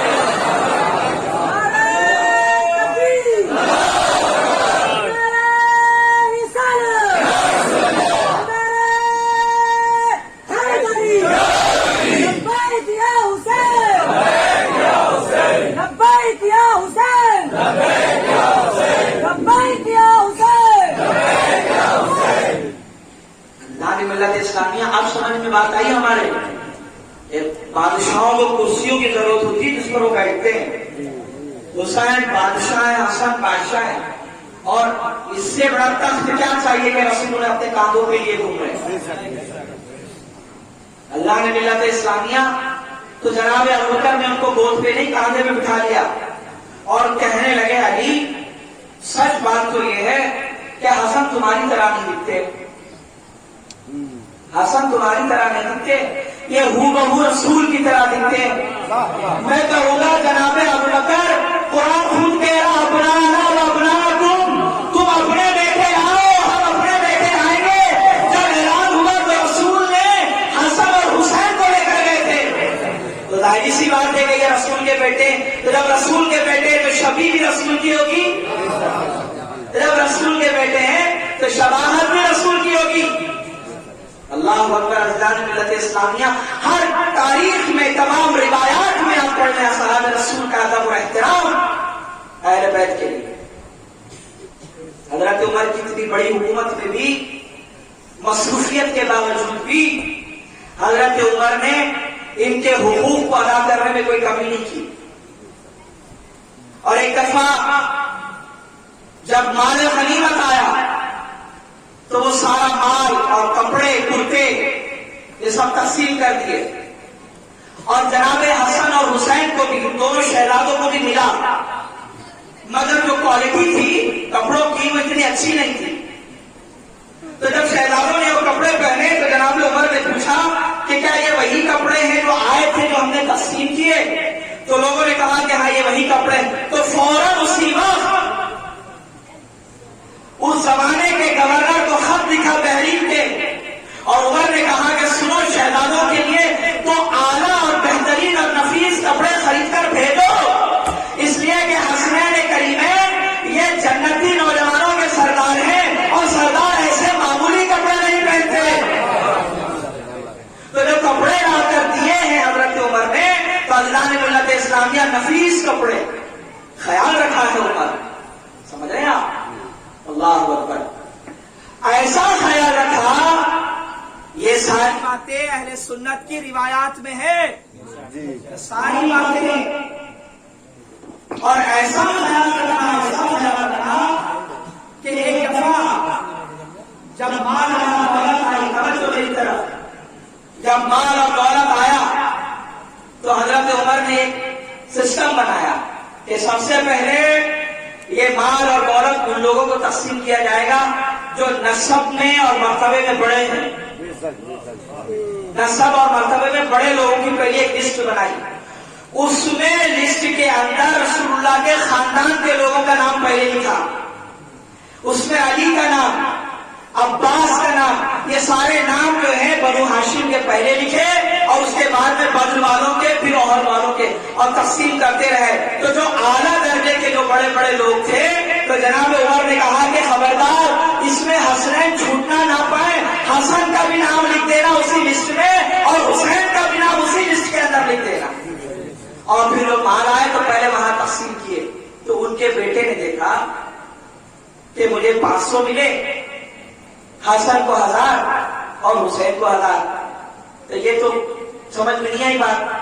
جہاد پر میں گیا، میں نے لڑائی کی، میں نے تلوار بازی کی، اور عمر میں بھی ان سے ذرا بڑا ہوں، مجھے تجربہ زیادہ ہے، میں نے لڑائیاں زیادہ کی ہے. تو یہ اپنے ابا کے پاس پہنچ گئے حضرت عمر کے پاس. تو حضرت عمر سے کہا کہ ابا جان بات سمجھ میں نہیں آئی کہ یہ 1000 اور میں 500. تب عمر نے پلٹ کے صرف ایک کہا، کیا تیرا باپ اس کے باپ کی طرح ہے؟ کیا تیری ماں اس کے ماں کی طرح ہے؟ سمجھ رہے ہیں؟ کیا تیری خالائیں اس کے خالاؤں کی طرح ہے؟ اگر ہے تو پھر بات کر. تو اللہ نے ملت اسلامیہ تب عبداللہ ابن عمر کو بات سمجھ میں آئی کہ دنیا میں چاہے کوئی کتنا بھی بڑے باپ کا بیٹا ہو، علی کے برابر کبھی نہیں ہو سکتا. اللہ نے ملا کہ یہ جو نسبتیں ہیں نا، اس کا ان حضرات نے خیال رکھا، اور اس لحاظ اور خیال کی وجہ سے باقاعدگی کے ساتھ الحمدللہ امت نے ہمیشہ قبول کیا اور کرتی رہے گی. اللہ نے ملت اسلامیہ درے اہل بیت پر جو نظر آ جائے آپ کو ہر وہ انسان قابل احترام، اور درے اہل بیت سے جو انسان وہاں سے ہٹ جائے تو اللہ ملت اسلامیہ چاہے پھر وہ کوئی بھی ہو اس سے ہمارا کوئی تعلق نہیں ہے، کتنے بھی بڑے باپ کا بیٹا ہو، چاہے کتنا بھی تقویٰ گزار ہو، پرہیز گزار ہو، اللہ نے ملت اسلامیہ سے پھر ہمارا کوئی لینا دینا نہیں ہے۔ لیکن ہائے افسوس، تمام تر فضیلتوں کے باوجود اللہ کے نبی نے تو بہت بڑی بات کہہ دی اور فرمایا کہ اے اللہ، حسن مجھ سے، میں حسن سے، حسین مجھ سے، میں حسین سے، علی مجھ سے، میں علی سے، فاطمہ مجھ سے، میں فاطمہ سے، پوری تاریخ میں چھان ڈالیے میں اس سے اور یہ مجھ سے صرف 5 لوگوں کے لیے ملیں گے آپ کو۔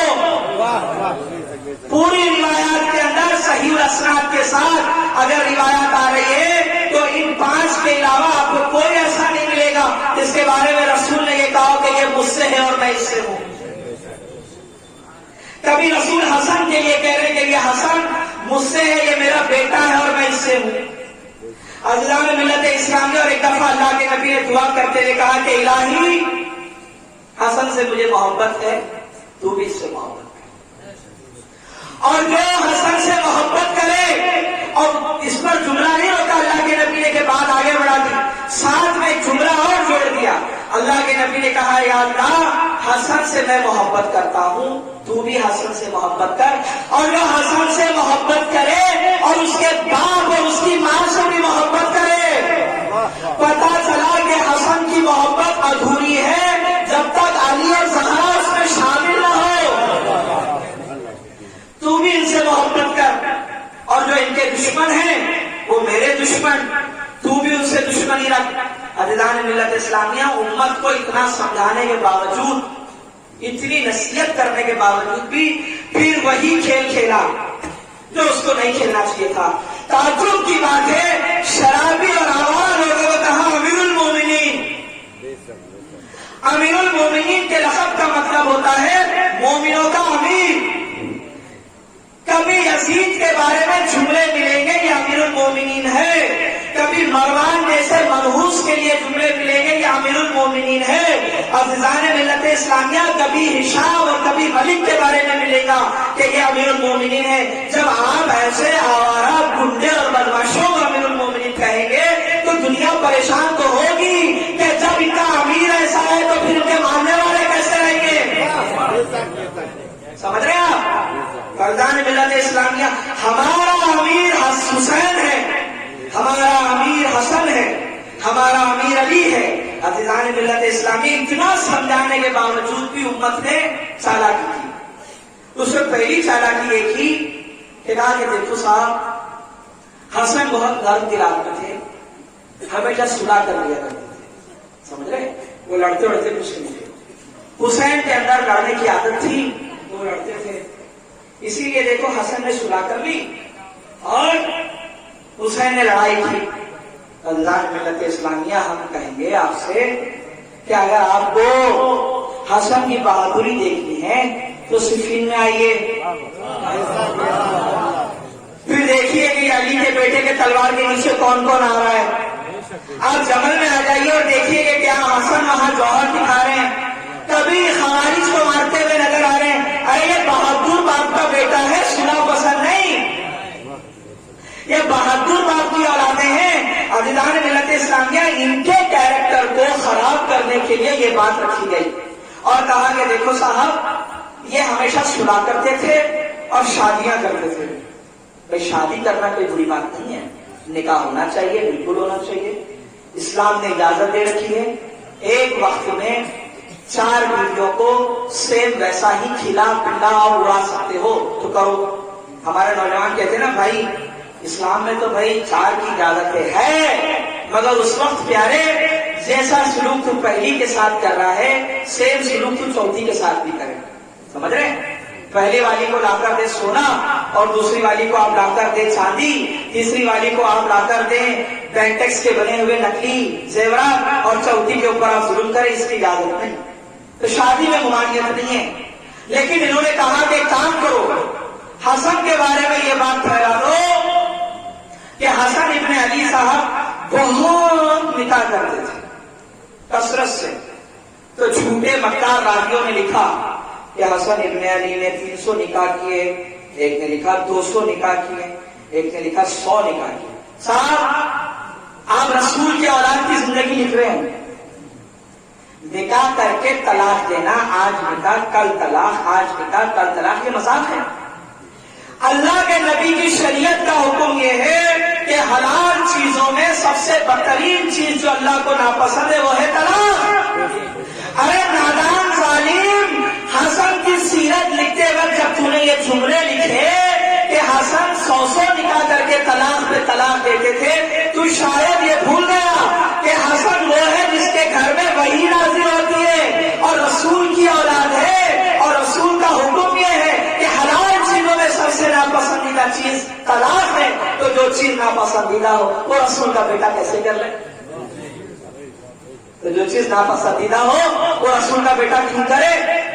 تو 100 شادی کی، 200 شادی کی، 300 شادی کے ساتھ شادیاں کرتے تھے، طلاق دیتے تھے. مقصد صرف یہ تھا کہ لوگوں کو بتا دیں کہ حسن میدان کا آدمی نہیں ہے، حسن صرف عورتوں سے نکاح کرنا جانتا ہے. یاد رکھیے یہ تاریخ کا جھوٹ ہے، ورنہ اصل حقیقت یہ ہے کہ حسن ابن علی نے صرف نکاح کیے ہیں 9 شادیاں ہیں آپ کی، اور اسے اولادیں ہیں. اگر حسن ابن علی کی 100 200 300 شادیاں ہوتی جیسے مولوی بیان کرتے، اچھا خاص یاد رکھنا شادیوں کے اوپر حسن ابن علی کے وہی مولوی زیادہ بات کرتا ہے جس کو 2 2 3 3 عورت رکھنے کا شوق ہو.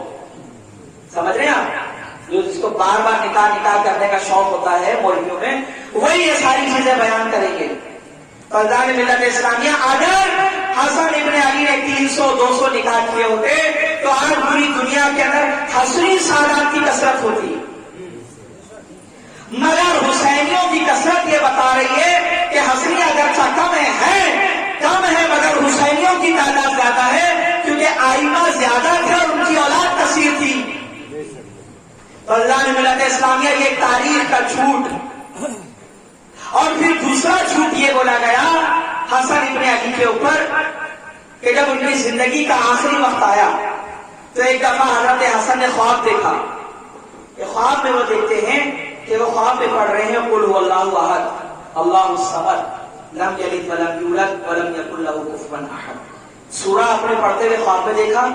صبح ہوئی تو آپ نے اس کی تعبیر معلوم کرنے کے لیے اس زمانے کے جو تابعی تھے امام ابن سیرین ان کے پاس بھیجا. امام ابن سیرین نے اس کی تعبیر بتائی کہ جس نے بھی یہ خواب دیکھا ہے اس کی موت کا وقت قریب آ چکا ہے. یہ تعبیر بیان کی انہوں نے. اور ہوا بھی یہی کہ بنو امیہ کی سازشوں میں سے ایک سازش ہوئی کامیاب. وہ یہ سازش تھی کہ رسول کے بیٹے کو راستے سے ہٹا دو، رسول کے بیٹے کو راستے سے ہٹا دو، کیونکہ صلح نامے میں یہ بات طے تھی کہ تمہارے بعد خلافت دوبارہ اہل بیت کی طرف آئے گی اور مسلمان اپنا امام منتخب کریں گے. آپ کو یہ اختیار نہیں ہے کہ آپ کسی کو بٹھا دیں. تو دوبارہ واپس ہاشمیوں میں نہ یہ چیز چلے جائے، اس کے لیے سازش ہوئی جناب زہر کا انتظام کرو. اور کس کو چنا گیا؟ ان کے گھر میں ان کی ہی بیوی کو 14. مجھے افسوس ہے میں نے بڑے بڑے عالموں کو پڑھا، اچھے ماضی قریب کے بھی، جن کے تقوی پرہیزگاری پر لوگ بیان کرتے ہیں کہ صاحب یہ تھا وہ تھا، اس سے ماہر تھے، فلانے تھے، یہ تھے وہ تھے. جب اس مسئلے پر قلم اٹھایا تو کہا نہیں صاحب اس میں بیوی کا کوئی لینا دینا نہیں. تو آپ کا کیا رشتہ ہے 14 بنت اشعث سے؟ آپ کا کیا رشتہ ہے کہ آپ ان کو سپورٹ کرتے چلے جا رہے ہیں؟ ورنہ اہل سنت کے تمام مورخین اور محدثین نے یہ بات بیان کی ہے کہ آپ کو جو زہر دیا گیا تھا وہ آپ کی بیوی نے ہی دیا، اور اس زہر کی وجہ سے آپ کی شہادت ہوئی. عزیزان ملت اسلامیہ، شہادت اس خاندان کی ایک یوں سمجھ لیجیے گا کہ در امتیاز. اس خاندان کا ہر فرد شہید. اس خاندان میں شہادت ایک نعمت، یہاں ہر کوئی اللہ کی راہ میں اپنی جانیں دے۔ یاد رکھیے گا، حسن ابن علی کا ایک بیٹا ہے جو کربلا میں بچ گیا۔ دنیا جس کو حسن مسنہ کے نام سے جانتی ہے، یہ چھوٹے تھے، زخمی ہوئے مگر مارے نہیں گئے۔ نتیجہ یہ ہوا کہ جب بعد میں خیمے لوٹے تو سب کو جب اریسٹ کر لیا گیا، قیدی بنایا گیا، تو آپ بھی بحیثیت قیدی بن کر ملک شام پہنچے، اور دربار یزید کے بعد جب دوبارہ مدینہ آئے اور اس لائق ہو گئے کہ نکاح کرنا چاہیے، تب حسن ابن علی کے بیٹے حسن مسنہ نے جو نکاح کیا وہ کس سے کیا؟ حسین ابن علی کی بیٹی جسے آپ مدینے میں چھوڑ آئے تھے، جناب فاطمہ الزہرا۔ سمجھ رہے آپ؟ جب یہ دو رشتے ملے، حسن کا بیٹا حسن مسنہ اور حسین کی بیٹی فاطمہ الصغریٰ، یہ جب آپس میں ملے، ان کے نکاح ہوئے، تو ان سے جو اولاد دنیا میں آئی وہ کہلائی عبداللہ المحض۔ عبداللہ المحض سے پھر جو سلسلہ امامت اور ولایت چلتا رہا، تب آپ دیکھیں گے کہ انہی کی نسل میں آپ کو ملیں گے شہنشاہ بغداد حضور غوث پاک شیخ عبد القادر جیلانی رحمۃ اللہ تعالی علیہ۔ یہ حسن کے بیٹے ہیں۔ اللہ نے ملت اسلامیہ، حسن مسنہ ان کا اپنا ایک الگ مقام، ان کی اپنی ایک الگ خوبصورتی۔ عبداللہ ابن المحض کے بارے میں لکھا ہے کہ یہ اتنے حسین اور خوبصورت ہے، میں حسن کے بیٹوں کی بات کر رہا ہوں جن سے نسلیں چلی ہے، اللہ نے ایسا حسین اور خوبصورت ان کو بنایا کہ یہ ہمیشہ اپنے چہرے کے اوپر پردہ ڈالے رہتے تھے، ہمیشہ نقاب اور ہمیشہ نقاب پوش رہتے تھے عبداللہ المحض، کیونکہ چہرے کے اندر وہ نور، وہ جلالت اور وہ کیفیت تھی عزیزان ملت اسلامیہ کہ جو دیکھ لیتا بس وہ دیکھتے رہتا۔ اگر راستے سے گزر جائیں عبداللہ المحض اور لوگ اگر دیکھنے لگ جائیں تو جناب علی پھر وہ صرف دیکھتے ہی رہتے تھے، اپنا سارا کام چھوڑ دیا کرتے تھے۔ اللہ نے ایسی خوبصورتی عطا فرمائی۔ اور المحض عربی میں کہتے ہیں خالص پیور، یعنی جس کے نسب میں کوئی ملاوٹ نہ ہو اور بالکل صاف ستھری نسل چلے۔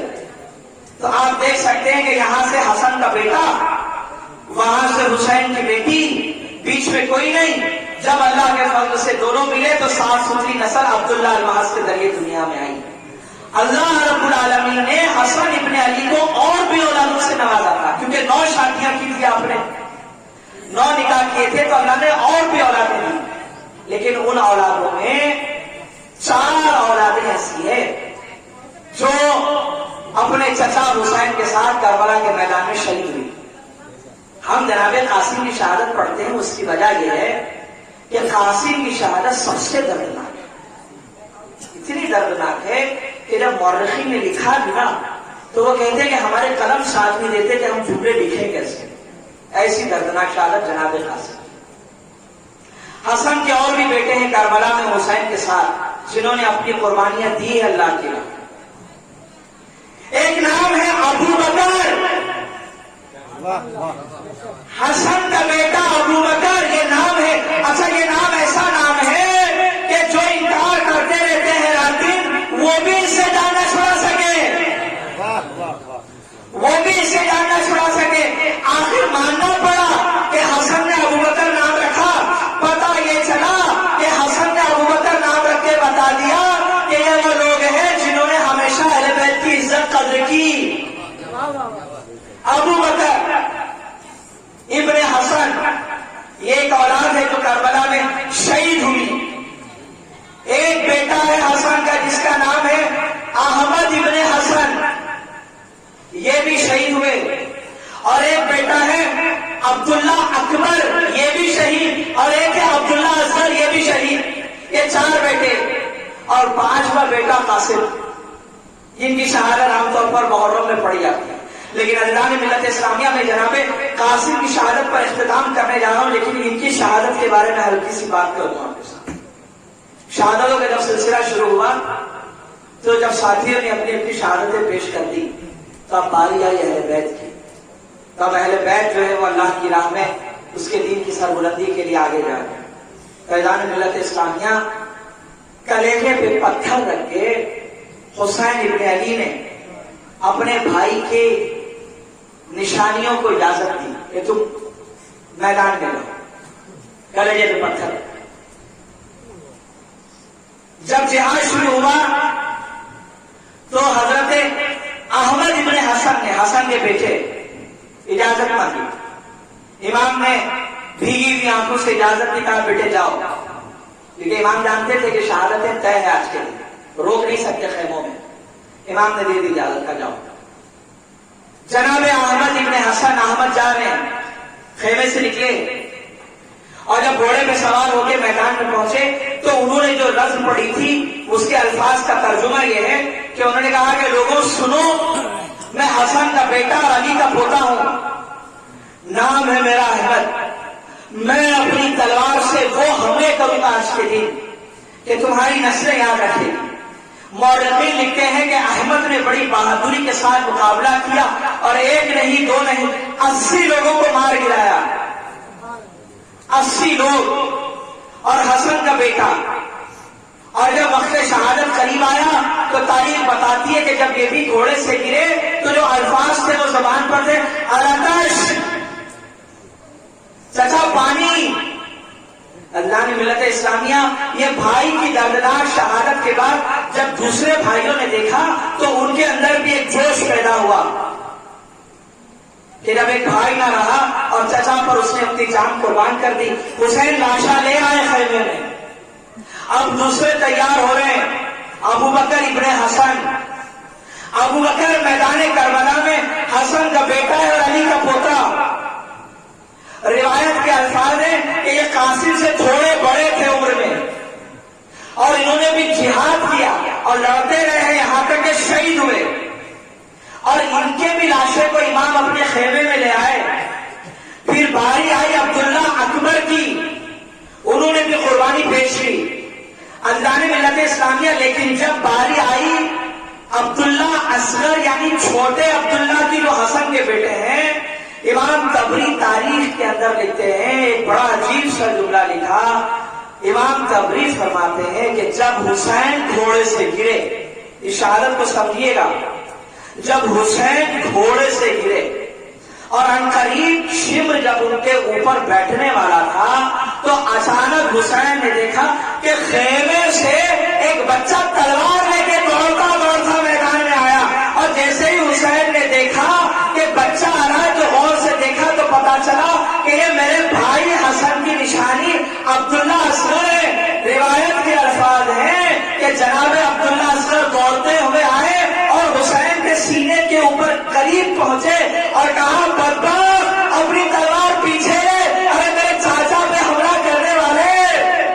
اللہ نے ملت اسلامیہ، روایت کے الفاظ ہیں کہ حسین ابن علی نے آواز دی، کہا زینب بچے کو لے لاؤ، بس اتنا کہنا تھا کہ ظالم نے تلوار ماری اور جناب عبداللہ اصغر کے دونوں ہاتھ اسی جگہ پر شہید ہوئے۔ اللہ نے ملت اسلامیہ، یہ حسن کا بیٹا یہ بھی شہید۔ اللہ اللہ، ایک ایسا لال ہے حسن کا جس کی شہادت تاریخ میں لکھ دی گئی دردناک انداز میں۔ پڑھنے والے جب بھی پڑھیں آنکھیں نرم ہوں، سننے والے جب بھی سنیں تو چہرے افسردہ ہو جائیں۔ یہ قاسم ہیں، یہ شعبان میں پیدا ہوئے، 7 شعبان کو حسن کے گھر میں نعمت آئی، قاسم۔ دیکھیے یہ بات آپ نہیں سمجھیں گے، عورتیں سمجھیں گی۔ جوانی میں جب کوئی عورت بیوہ ہو اور اس کی آنکھوں کا نور صرف ایک بیٹا ہو تو پہاڑ جیسی زندگی گزارنا اس بیوہ کے لیے مشکل ہو جاتا ہے۔ دیکھیے جب علی اکبر شہید ہوئے تو ماں ام لیلا، اور جب علی اصغر شہید ہوئے تو ماں رباب۔ اتنی زیادہ افسردگی ہوئی کیونکہ شوہر ابھی زندہ ہے حسین، سمجھ رہے؟ لیکن 12 سال جس نے بیوہ ہو کر زندگی گزاری اس عورت کا نام ہے ام فروا۔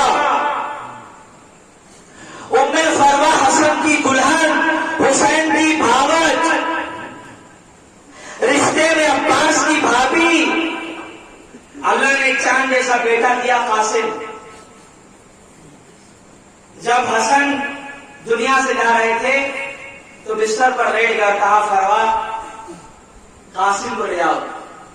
قاسم جب آئے تو حسن نے سینے سے لگا دیا، بہت دیر تک سلاتے رہے اور کچھ دیر کے بعد اپنے تکیے کے نیچے سے ایک تعویذ نکالی۔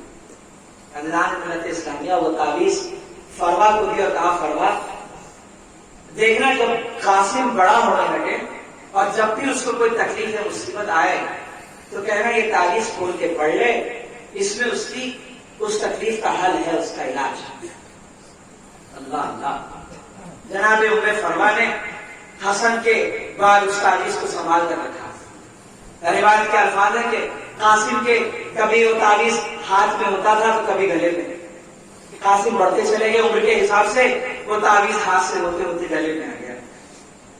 جب میدان کربلا میں جناب قاسم ہیں اور اپنی ماں ام فروا کے خیمے میں، رات کی تنہائیوں میں جناب ام فروا کے خیمے میں جب حسین گزرے تو ماں بچے کو نصیحت کر رہی ہے، بیٹا قاسم کل جب جہاد ہوگا تو گھبرانا نہیں اور اپنے چچا پر اپنی جان نچھاور کر دینا، اور ہاں جب ڈر لگے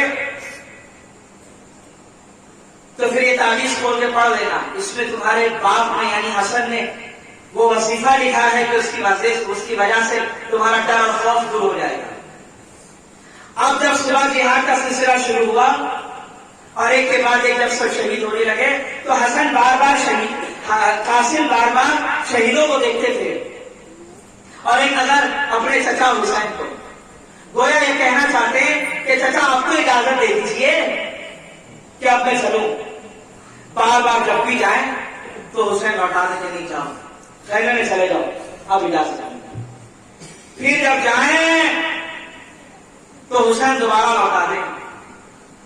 میں کہوں گا مولا حسین یہ بچے کو بار بار آپ بھیج رہے ہیں تو ممکن ہے کہ حسین کہیں گے یہ میرے بھائی حسن کی آخری نشانی ہے، ارے یہ ام فروا کی زندگی کا آخری سہارا، جو عورت 12 سال بیوہ ہو کر اپنے بچے کی جوانی کی امید لگائے بیٹھی ہو کہ یہ جب جوان ہو تو اس کا صحرا باندھوں گی، دلہن گھر لے آؤں گی تو دن بھر کی جو تھکان ہے وہ اتر جائے گی، یہ عام طور پر ابھی تو ماں کا یہ تصور ہوتا ہے، یہ خیال ہے۔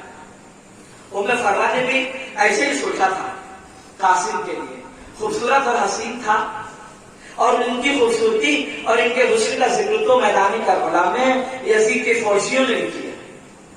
تاریخ بتاتی ایک دفعہ قاسم گئے اپنے چچا کے پاس، کہا چچا اب اجازت دے دیجیے۔ حسین نے کہا بیٹا اجازت نہیں۔ قاسم نے خط پڑھ لیا،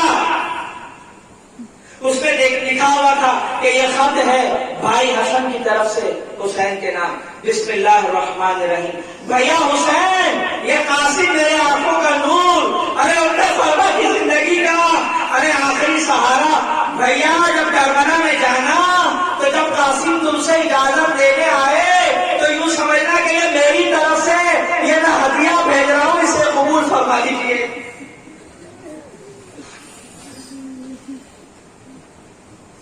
حسن نے یہ بات پہلے بیان کر دی، اب جب موقع مل گیا وہ خط پڑھ لیا قاسم نے تو جناب حسین کی طرف وہ خط بڑھایا۔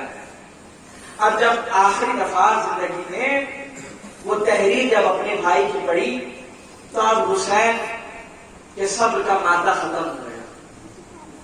حسین نے روتے ہوئے کہا الہی کیا اب یہ دن بھی آئے کہ قاسم کا جنازہ اٹھاؤں؟ قاسم کے بھائی کی میتیں ٹوٹ چکی، اور یہ چاند جیسا چہرہ یہ خون میں لطپت ہونے جا رہا ہے۔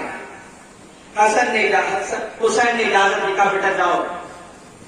آخری دفعہ اپنی ابا کے پاس آئے، عزیزوں بیوہ ہے ام فروا، میری بہنوں ذرا توجہ کریے کہ ایک بیوہ عورت کا سہارا آ رہا ہے مقتل میں جانے کے لیے۔ ارے ماں کا لال، ارے جیسے صبح شام ماں دیکھ کے دعائیں دیتی تھی اب وہ موت کی طرف جانے کے لیے آ رہا ہے۔ ہوا امے فرما ایسا کون سا کلیجہ تھا کہ حسن کی نشانی کو بھیج رہے ہو؟ ارے اتنے بچے جو تمہارے اولادے ہیں حسن کی نشانیاں سب گئے، جب لوٹے تو سب تباہ ہو چکے تھے، ایک قاسم باقی ہیں۔ اللہ اللہ سلام ام فرما پر۔ ام فرما نے امامہ باندھا اپنے ہاتھ سے اور ایک تلوار دکھا، بیٹا جاؤ سلام، اب ملیں گے میدان محشر میں۔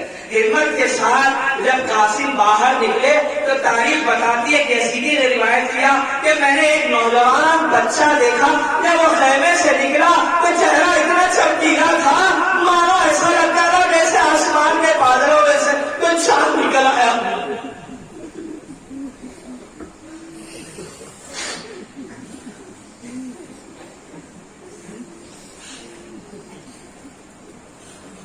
عزیزان ملت اسلامیہ، ارے قاسم ابھی بھرپور جوان نہیں ہے تو حسن کا بیٹا۔ روایت کے الفاظ میں ہے، جب قاسم خیمے سے باہر نکلے اور ہاتھ میں تلوار تھی تو قاسم جس انداز سے خیمے سے باہر نکلے، وہ روایت کے الفاظ آپ پڑھیے، آپ کا دل تڑپ جائے گا۔ مانو بچے جب کوئی کھلونا لکڑی لے کر خیمے سے نکلتے تو لکڑی زمین پر مارتے مارتے جاتے ہیں، ارے قاسم جب تلوار لے کر نکلے تو ہواؤں میں لہراتے ہوئے نہیں بلکہ تلوار زمین پہ گھسیٹتے گھسیٹتے ارے موت کے سائے کی طرح۔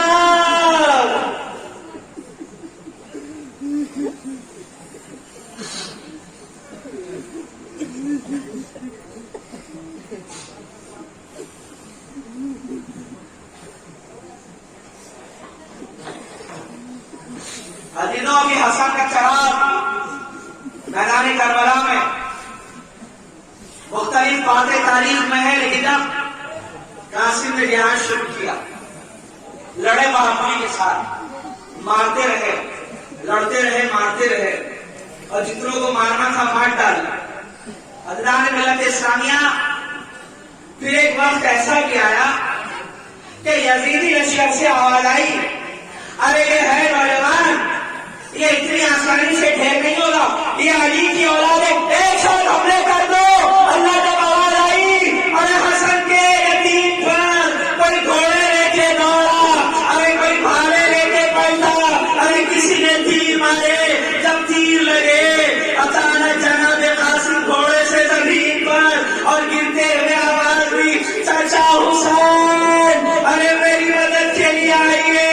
ارے جب آواز حسین نے سنی، حسین خیمے میں تڑپ گئے، سیدھا خیمے سے نکل کر کربلا کے پاس۔ تاریخ بتاتی ہے عزیزوں کہ حسین کے پہنچنے سے پہلے ارے گھوڑوں نے قاسم کی لاش کو کچلا، ارے پامال ہوا قاسم کا لاشا، قاسم چھوٹا بچہ، لیکن جب گھوڑے حسین کو دیکھ کر بھاگے اور جناب حسین نے قاسم کے لاشے پر پہنچ کر دیکھا تو حسین کی آنکھوں میں آنسو تھے، اس لیے کہ جاتے وقت قاسم بچہ تھا۔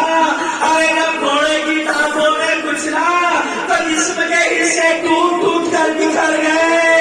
ارے ام فرما کا بیٹا، ارے گھوڑوں کے ٹانگوں کے نیچے، ارے اس کے ہاتھ الگ، ارے پیروں کی ہڈیاں چوٹ۔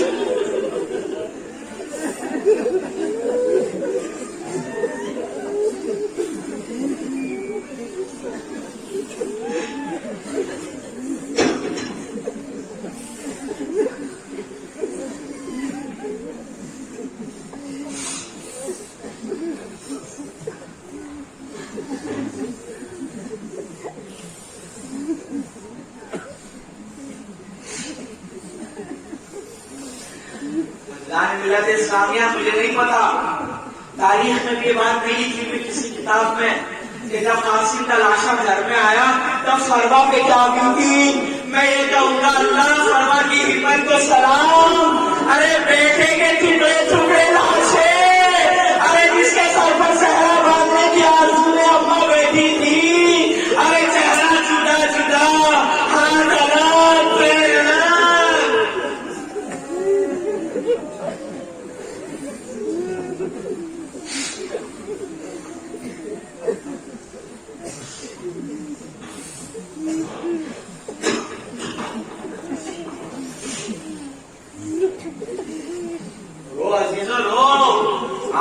نکالو آنسو.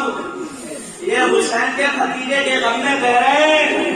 ارے یہ حسین کے بھائی حسن کا یتیم ہے جو ٹاپوں کے درمیان گزرا گیا. اجدان ملت اسلامیہ،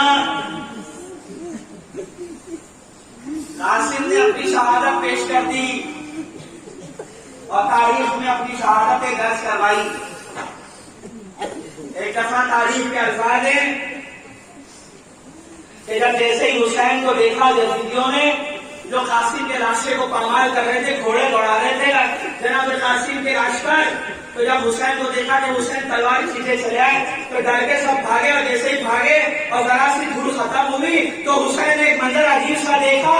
ارے حسن کا بیٹا پیروں کی ایڑیاں زمینوں پر رگڑ رہا تھا.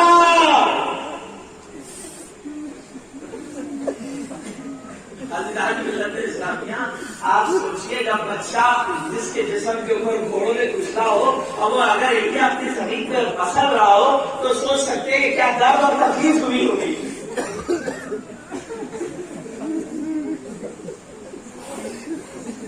حسین دفتر میں سب کے لاشیں اٹھا کے لاتے تھے. اب حسین نے جب قاسم کا لاشا اٹھایا تو تاریخ میں یہی ایک لاش ہے جو حسین سے اٹھتی نہ تھی. اللہ ملت اسلامیہ اگر قاسم کو ہاتھ سے اٹھاتے تو کبھی پیر گر جاتے، ارے اللہ کبھی پیر سے اٹھاتے تو تھڑ گر جاتا.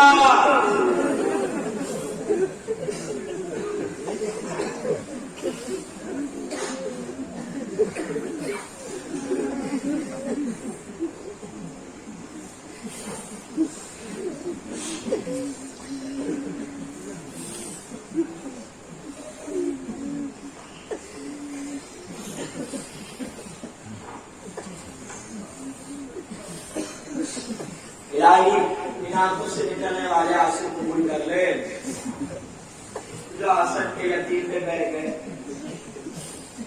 الہی زندگی میں کبھی کسی یتیم کے ساتھ یہ سلوک نہ ہو جو حسن کے یتیم کے ساتھ ہوا. اب سمجھ میں بات آئی رسول امت کو کیوں کہتے تھے کہ یتیم کے سر پہ ہاتھ پھیرو. اس لیے کہ رسول دیکھ رہے تھے کہ میرے ہی گھر کے یتیموں کے سروں کے کاٹے جائیں گے اور ان پہ گھوڑے دوڑا دیے جائیں گے.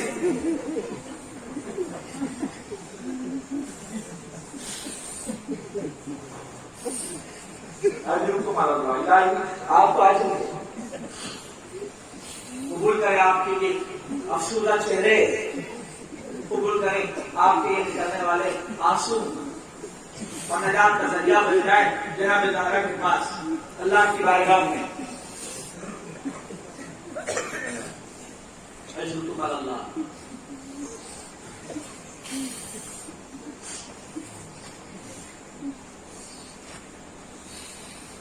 صلاۃ سلام علیکہ یا ابا عبداللہ وعلی آلک واصحابک یا ابا عبداللہ. السلام علیکہ یا قاسم ابن حسن. اللهم صل على محمد وعلى آل محمد وآله وسلم. وآخر دعوانا الحمد لله رب العالمين.